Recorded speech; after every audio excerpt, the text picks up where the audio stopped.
নারী বিষয়ক উপদেষ্টা নিয়ে অনেক বিতর্ক আছে। তিনি সমকামিতার সমর্থন করেন, ধর্মীয় মূল্যবোধের বিরুদ্ধে তার অবস্থান আছে বলে অনেকে অভিযোগ করেছেন।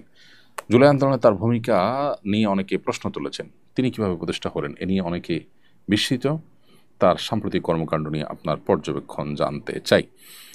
দেখুন, আমরা তার প্রতি পরিপূর্ণ শ্রদ্ধা রেখে বলতে চাই, তিনি একজন সিনিয়র মানুষ, বয়স্ক মানুষ।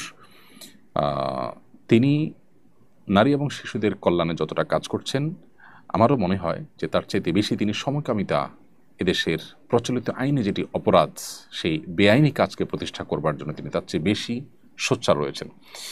তার উপদেষ্টা হওয়ার আগে থেকেই তার প্রতিষ্ঠান এবং তার সমকামিতাকে বৈধতা দেওয়া বা এটাকে নর্মালাইজ করার জন্য নানামুখী ভূমিকা রয়েছে, এবং এ বিষয়ে বিস্তারিত তথ্য উপাত্ত আপনি অনলাইন ঘাটলেই পাবেন, আমার কাছে অন্তত রয়েছে। তিনি উপদেষ্টা হওয়ার পরপরই টিএসসিতে একটি প্রতিবাদ সভায় অংশগ্রহণ করে তিনি কিছু কথা বলেছিলেন। সেই কথাগুলোর আলোকে বিভিন্ন জাতীয় গণমাধ্যমে যে রিপোর্ট হয়েছে কোট আনকোট করে তার বক্তব্যকে, সেই বক্তব্যের আলোকে আমি সেই শুরুর দিকেই প্রতিবাদ করেছিলাম যে তিনি সমাজ কল্যাণ উপদেষ্টা হয়ে অসামাজিক কার্যকলাপে লিপ্ত।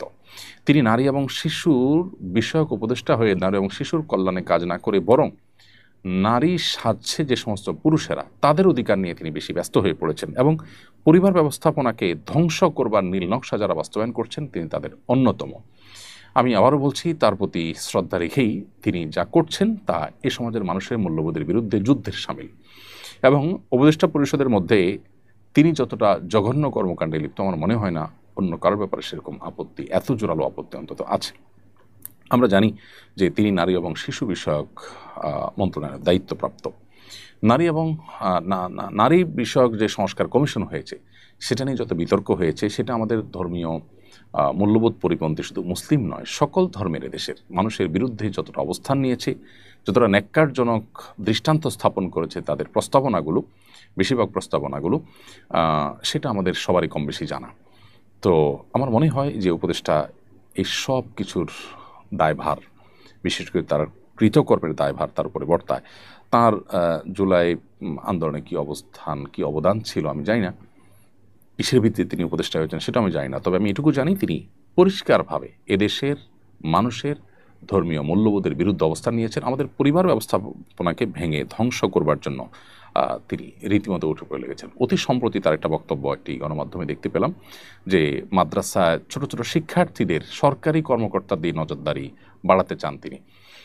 সরকারি কর্মকর্তারা মাদ্রাসার নজরদারি করবে, কয় মাদ্রাসা বা অন্যান্য মাদ্রাসাগুলো নজরদারি করবে, ভালো কথা। কয় মাদ্রাসাগুলোর কল্যাণে সরকারি প্রতিষ্ঠানগুলোর কোনো ভূমিকা থাকবে না, তাদের বেতন ভাতা, তাদের সুযোগ সুবিধা কোনো ক্ষেত্রেই থাকবে না।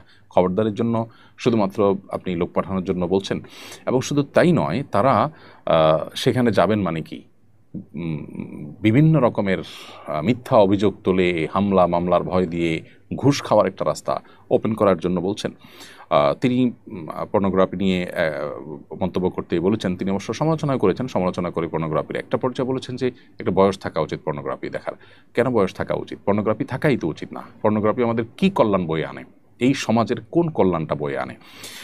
আমরা এরকম অনেক ভূমিকা তার দেখেছি, যে ভূমিকাগুলো সুস্পষ্টভাবে আমাদের দেশের যে আপনার ধর্মীয় মূল্যবোধ এবং প্রচলিত আইন আছে সেটাকে সম্পূর্ণভাবে বৃদ্ধাঙ্গুলি তিনি দিচ্ছেন। তার বিরুদ্ধে আমাদের প্রত্যেকটা মানুষের তার এই সমস্ত কর্মকাণ্ডের বিরুদ্ধে আমাদের কথা বলা উচিত, সোচ্চার হওয়া উচিত। আমরা আশা করব যে তিনি এদেশে মানুষের চিন্তা দর্শন, এদেশে মানুষের বিশ্বাস মূল্যবোধ এগুলোকে শ্রদ্ধা জানাবেন। এদেশে মানুষের মূল্যবোধের প্রতি অশ্রদ্ধা করে এদেশের মানুষের উপরে বাহিরের কোনো এজেন্ডা বাস্তবায়ন করলে সেটি হবে সবচেয়ে দুর্ভাগ্যজনক। জুলাই আন্দোলনে যারা শহীদ হয়েছেন তাদের প্রতি সবচেয়ে বড় বিশ্বাসঘাতকতা হবে এই ধরনের কর্মকাণ্ড। আমি আশা করব তিনি জিনিসটাকে উপলব্ধি করবেন। এদেশে তাকে ক্ষমতায় বসিয়েছেন যারা, তাদের উল্লেখযোগ্য অংশ ধার্মিক মানুষেরা।